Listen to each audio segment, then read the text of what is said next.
મેં મારું આખું બાળપણ મારી બહેન પાસેથી સાંભળ્યું કે હું એક અજીબ વ્યક્તિ છું અને પછી મને ખબર પડી કે તે ખરેખર મારી સગી માતા છે. મોટી થતી વખતે નફરત સતત રહેતી હતી. મને એમ હતું કે કદાચ હું એક ખોટું બાળક હતું અથવા કદાચ મારા જન્મને કારણે તેણે તેની કોલેજની અભ્યાસ છોડવું પડ્યું હતું. પણ આ માત્ર નાપસંદગી નહોતી, આ તો આક્રમકતા હતી. જ્યારે હું 7 વર્ષની હતી ત્યારે તે મને ધક્કા મારતી અને દૂર જવા માટે મારા પર ચીસો પાડતી. તેણે મને કહ્યું કે પરિવાર મને ઈચ્છતું નથી અને હું એક ઘૃણાસ્પદ અજીબ છોકરી છું.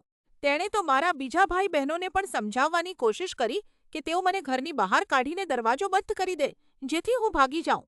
છેવટે મારા માતા પિતાએ, જેઓ ખરેખર મારા દાદા દાદી છે, કંટાળીને તેને અલગ કરી દીધો. પણ નફરત અટકી નહીં. મેં વર્ષો સુધી વડીલોને ધીમેથી વાત કરતા સાંભળ્યું કે તે હજુ પણ મારાથી કેટલી નફરત કરે છે. કોઈએ ક્યારેય એ વાતનો ઉલ્લેખ ન કર્યો કે તે મારી સગી માતા હતી. પછી મને સત્ય જાણવા મળ્યું. જ્યારે તેને ખબર પડી કે હું સત્ય જાણું છું ત્યારે તેણે માફી ન માંગી. તેણે કંઈ સમજાવ્યું નહીં. તેના બદલે તેણે મને કહ્યું કે મારું અસ્તિત્વ હોવું જ નહોતું જોઈતું.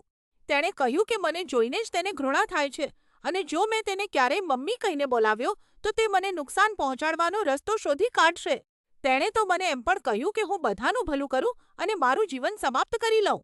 મારા માતા પિતા ભાંગી પડ્યા છે. તેઓ મને અંતે સત્ય કહેવા માંગતા હતા, પણ તેમને ડર હતો કે જે વ્યક્તિએ મને જન્મ આપ્યો તે જ વ્યક્તિ દ્વારા નફરત મળવા પર હું કેવી પ્રતિક્રિયા આપીશ.